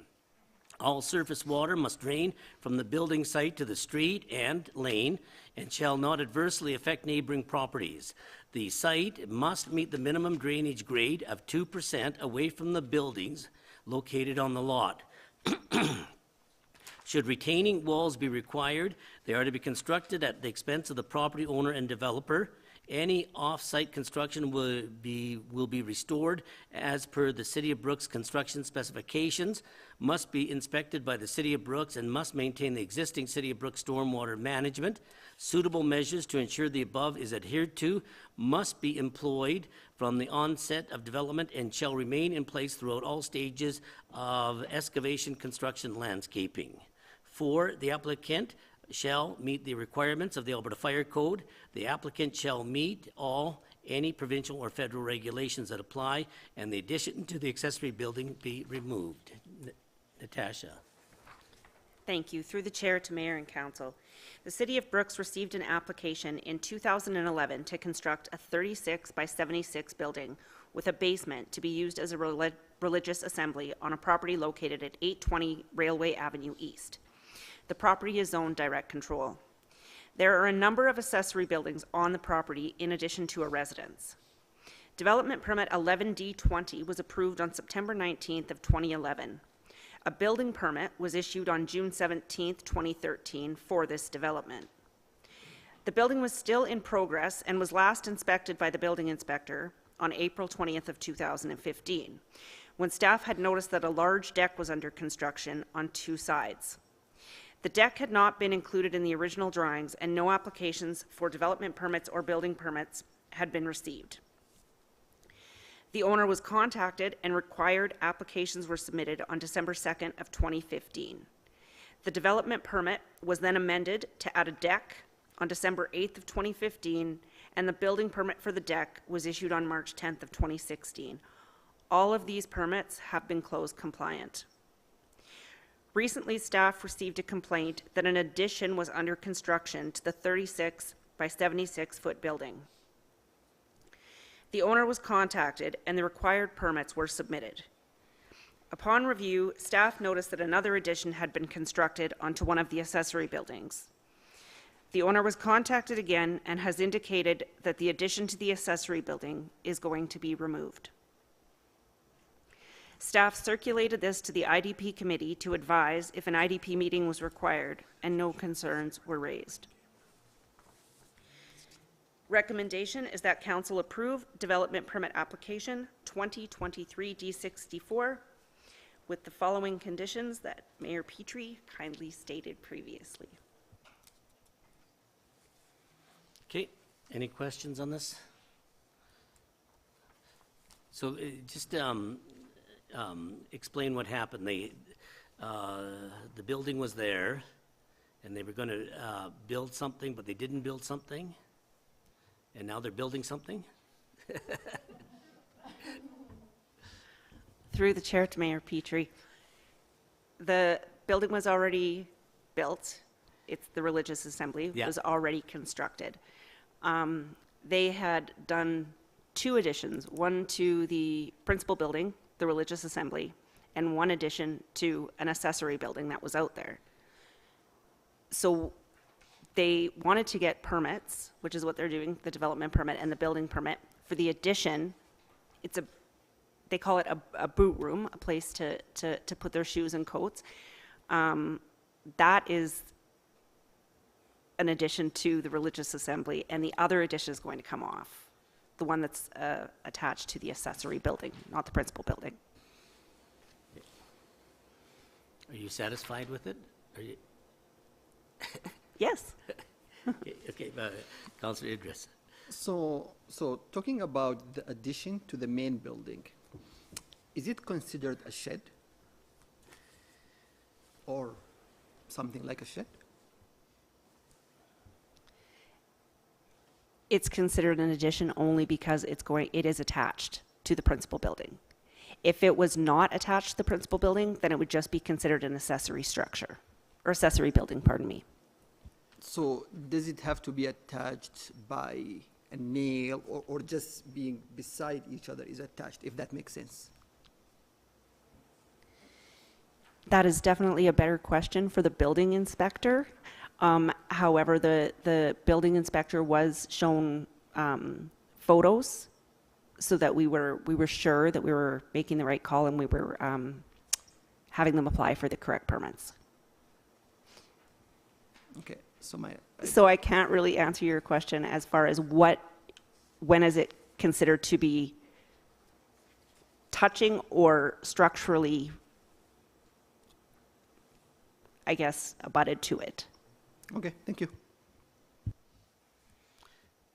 Oh, okay. Councilor Prentice. So this is, it's been approved now already through the permits? Through the chair to Councillor Prentice, it has not been approved. It is zone direct control, and that is why it has So come. since this building is partially built or near built, is there penalties they have to pay for extra cost, permits-wise or whatever? I thought there was some penalties they have to pay or double or whatever it is. Is that being looked after and being done as well? Yes, it has. Okay, any other questions? Okay, to the motion. All those in favor? Okay, carried.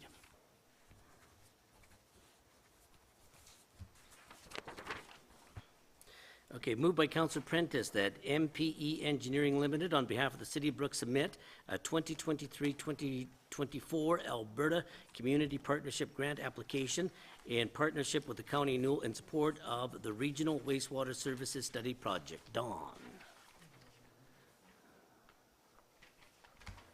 Thank you. Through the chair to mayor and council. The City of Brooks, in partnership with the County of Newell, recognizes the importance of safe and adequate wastewater services and want to ensure we are positioned to address future operational and infrastructural requirements through the development of a regional wastewater services study. This study will build upon previous engineering studies addressing more recent concerns related to treatment and disposal of wastewater, and ultimately provide the city with a preferred path forward. The purpose of the proposed regional wastewater services study is to provide clarity regarding wastewater treatment and discharge options. It also includes a review of historical, current, and projected infrastructure condition and capacity assessment with recommendations that will inform proactive wastewater management strategies. As part of this project, we will examine regionalization options in coordination with the County of Newell, who has agreed to support the project. In addition, JBS Foods will be consulted to review the viability of collaboration regarding their needs for wastewater treatment and disposal. Ultimately, a decision regarding future wastewater treatment upgrades for the City of Brooks will have significant impact, not just to the city, but also to our regional partners. The City of Brooks, in partnership with County of Newell, will apply for grant funding of $200,000. No matching contribution is required under the 2023-24 Alberta Community Partnership to undertake the following activities: data collection and review and analysis of background information, records including plans, surveys, drawings, historic upgrades, flow rates, and geotechnical data. Engineering analysis to determine existing and future demands, for example, growth and sewage flow projections of the wastewater services and process. Assess expansion capacity and analyze cost effectiveness and scaling. General condition assessment of the wastewater treatment and treated effluent disposal infrastructure, the assessment and analysis of wastewater treatment and discharge options, municipal stakeholder consultation, regional wastewater recommendations to ensure safe, responsive, and acceptable level wastewater services. The primary reason for this project is to ensure the health and safety of the region's residents through a reliable and responsive wastewater system that is critical to meet basic human needs and industrial demands. The core need being addressed by the Regional Wastewater Services Study is to inform proactive regional wastewater planning, which ensures the partnership is positioned to respond to future development and to explore methods of enhanced operational efficiencies. This also includes a proactive response to facility maintenance priorities in advance of any potential system failure. Another reason for this study is to assess and analyze treated effluent discharge options to ensure it does not degrade the receiving environment. This is integral to the study and will benefit not only the project's partners, but the Eastern Irrigation District, as the discharge course is operated by the EID and encompasses an area of approximately 1.5 million acres of land. Other benefits to the city, county, and stakeholders beyond the partnership include establishing integrity and accountability of the regional wastewater system, optimizations that could improve wastewater service delivery, reduce environmental impact, meet our requirements related to the federal WSER regulations and our transitional authorization, which includes that we take steps to ensure our treatment system is upgraded to ensure effluent quality meets in minimum federal requirements. Identification of potential operational and cost efficiencies and increased awareness of regional wastewater operations. Assessments of the regional wastewater system will inform planning and treatment requirements, priority of required work, and estimated future costs for implementation, which is critical to provide to project partners with big picture approach for the planning and collaborative delivery of regional wastewater system services into the future. This project aligns with and supports the intermunicipal collaboration framework objective that speaks to the importance of regional cooperation for the delivery of vital core municipal services. Therefore, staff is recommending that council approves the motion that MP Engineering Limited, on behalf of the City of Brooks, submit a 2023-24 Alberta Community Partnership Grant application in partnership with the County of Newell in support of the Regional Wastewater Services Study Project.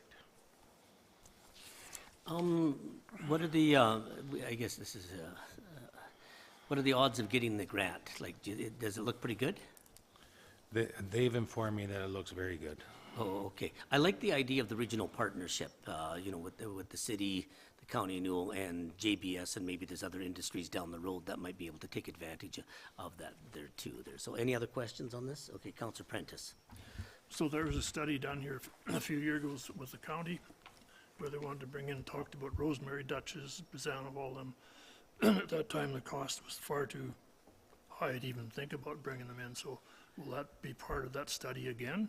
Or is it just to do the JBS and our self-local because they did that study and found the cost was not there? They put in the Lake Newell Resort and that was as far as they could go to afford it. Yeah.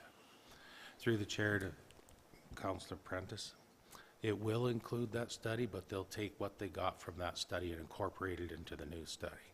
So there may be the option of one more municipality, or it may still not be feasible, but they will revisit it and take a look at it. Okay. Councillor Wardrop? I'm just curious, is this something that MPE brought forward as a suggestion, or is this something that the city wanted to do?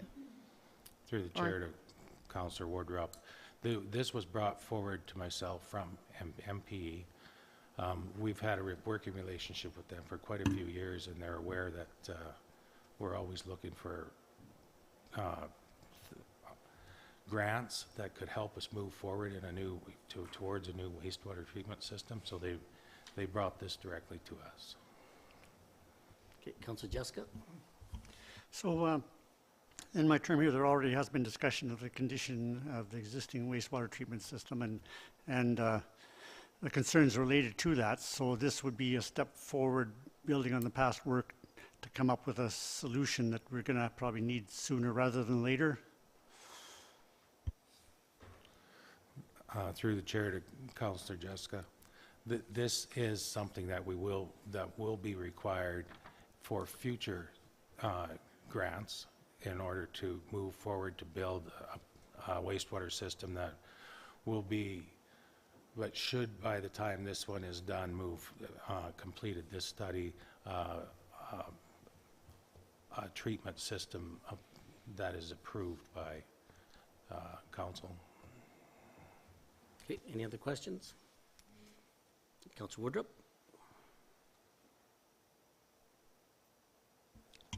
Not sure how to word this. So when we get the results, like let's say that the grant is approved and we get the results of this study,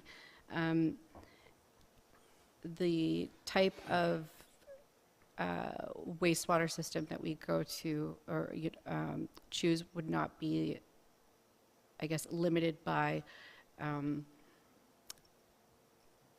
like one organization. So MPE, like we got that presentation about like I don't know, it was last year sometime I believe, about like that different kind of wastewater system. So if something like that kind of came up as a good option for us, even though we went through the study with MPE, we could go forward with whatever wastewater system that we feel is most beneficial for the city.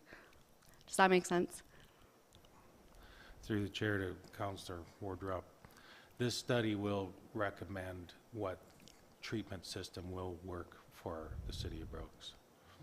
Yeah, they'll explore options of different treatment systems and come up with one that will work for us. Thank you.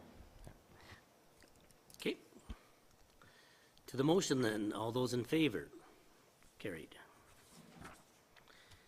Moved by Councillor Jessica that bylaw number 2314 being a bylaw of the City of Brooks in the province of Alberta to amend bylaw number 2116 being a bylaw respecting community standards be introduced and read a first time. Amy. Thank you. Through the chair to mayor and council. Administration recently met with the RCMP and discussed loitering issues at various establishments within the city, including our very own JBS Canada Centre. The RCMP asked if a loitering bylaw could be created to address the issue, so it has been added to the community standards bylaw, which is attached for you. I did send the bylaw to our lawyer to review as well, and this bylaw was presented to council committee on September 12th, and it was recommended that it be forwarded to council for formal approval. So administration is recommending that the bylaw receive 3 readings and be adopted tonight. Okay, any questions? Okay, this was brought forward, I think the RCMP had a concern, and I think some businesses had a concern about people loitering around there, so that should hopefully kind of alleviate the problem there, or the situation there, so. You don't have Through to the answer chair it. to Mayor Petrie, that's correct. It's not just our own facility. Yeah. It could be used anywhere, and again, this is just one tool that they can use. It doesn't necessarily mean that a ticket is going to be issued immediately. That would be left up to the officer's discretion. Yeah, and I just want to make it clear too with our bylaw officers or community police officers, what they do, a lot of times, I mean, they give out the warnings first, and this sort of gives them a little clout if they have to go back a second time. Right. Okay, to the motion, all those in favor? Carried. Now, I think this has to be, okay, moved by Councillor Prentice, that bylaw number 2314 be read a second time. All those in favor? Oh, you do a discussion now? Okay. Oh, this is the time. Okay, yeah, okay. Go ahead, yeah. Councillor Idris. Yes, I remember we had this discussion in council committee, and I just want to clarify some of the things that we discussed last time. I'm in support of the bylaw in the sense that we do see the need for it in the community. There was some examples that was mentioned last time by our bylaw officers around youth, for example, maybe loitering in the laundromat, for example, a place that is not a place unless you have specific business to be there, you can't be there. Things around, for example, you know, a group of young people with their cars in the parking lot of Walmart after Walmart closes, right? And these are issues that we have in the community and we need to address. I guess if I summarize my concerns around what I talked about last time, is the idea of making our facilities, and I mean the JBS Center, our parks, things like that, less welcoming. If people felt that there is some sort of, you know, what are you doing here kind of thing.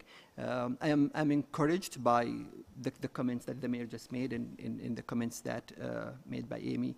There are many other tools that could be used around whether it is education, whether it is, you know, trying to actually engage youth in other activities also, if it's youth that maybe are lacking activities to do. So with that, as I said, I'm supporting this bylaw change, and I hope our facilities continue to be a welcoming place where someone that doesn't have a place to go can go and feel that they are welcome there. Thank you. Yeah, good point, sir. Yeah, anybody else? Okay. To the motion then, all those in favor?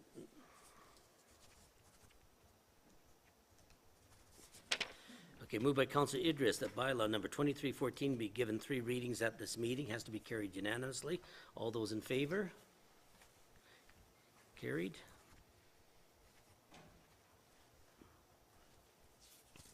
Moved by Councillor Nesbitt that bylaw number 2314 being a bylaw of the City of Brooks in the Province of Alberta to amend bylaw number 2116 being a bylaw respecting community standards be read a 3rd time and adopted. All those in favor? Carried.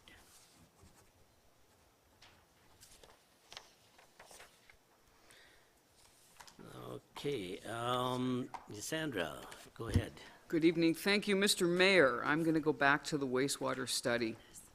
Please. It was done in 2017. I believe at that time there was an estimated cost of $23 to $28 million.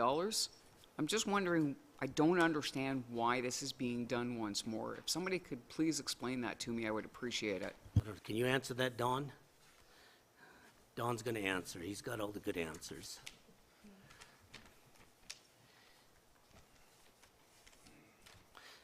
The thing, yeah, I'll let Dawn answer. I was gonna, go ahead. Thanks, Dawn. No, you can answer if you want. Mine's a political answer. Yours is the right answer. We've had probably maybe 3 different studies done. So what this grant will do, it'll take all those studies, combine them all into one, so that when we're going forward and we're moving towards a grant for finally getting a sewage treatment system, we're not firing off 3 or 4 different plans off to the grant organizations. It'll be one grant, it'll be all combined, and it'll be just like it'll be a thorough grant or study. Previously, MPE, I believe, has done all the previous studies. They're going to be possibly doing the next study. The 2017, I believe, study amalgamated all the other studies. Again, I'm confused as to what this is going to do to bring this up, unless it's changing it with more municipalities. I don't understand.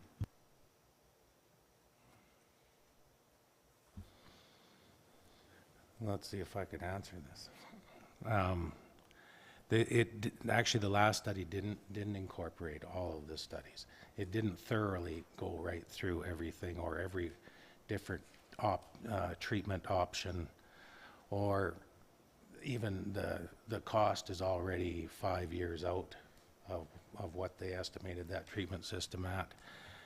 It didn't thoroughly go into different discharge locations. Things have changed since 2017 with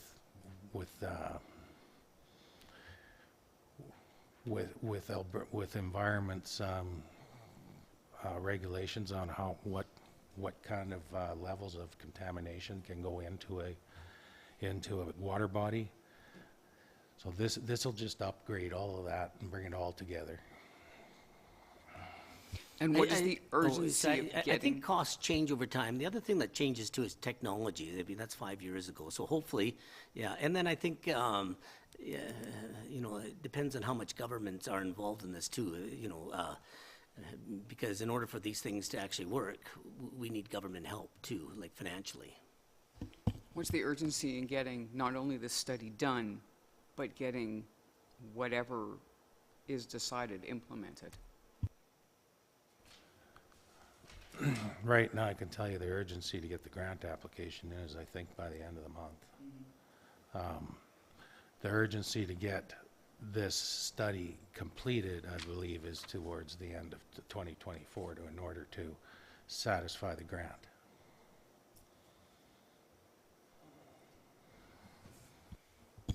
Okay. Thank you. I don't think I asked my question correctly. What's the urgency of whatever the decisions are to get done? In other words, how important is this wastewater study? How important, where do we stand now that we need to get this done and implemented quickly? Or can it wait 3 years or 5 years? That's kind of where a timeline, I don't really know. Well, I think it's important to take advantage of basically $200,000 that has no contribution from the municipalities. Once that study is complete, then we'll have a better opportunity. If money did arise from other governments, that study would be completed. Thank you very much. I believe Councillor Prentice asked this question in regards to the addition to the principal building at 820 Railway Avenue. I am just wondering if there's any fines that were attached to this. I'm sorry, I may have missed that. Are there fines that were attached to all of these additional applications? I'll let Natasha answer that.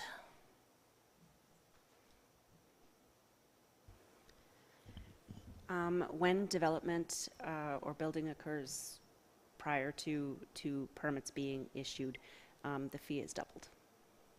So how many fines have they received?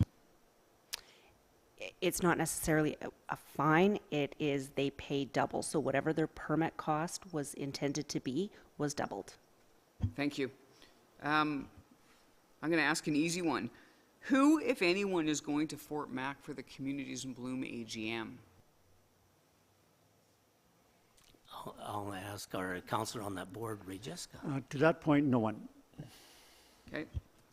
And in regards to the Truth and Reconciliation Day, it's not really a stat holiday, so why has the city chosen to close on October 3rd, and will there be a special event that city staff will be attending and/or arranging for the community, please?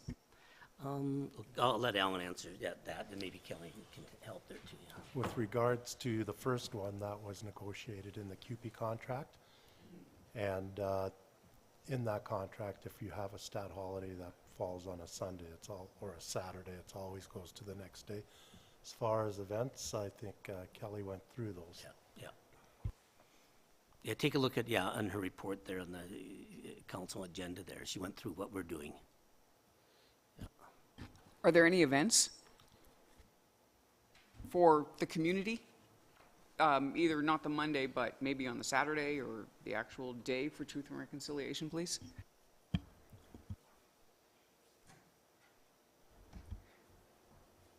Oh, I'm on. So Sandra, this year what we are doing is we're having t-shirts available throughout the community, the post, so that people can express their thoughts in words, and then have the orange shirts and the lights on City Hall. That's it. Thank you very much. Okay.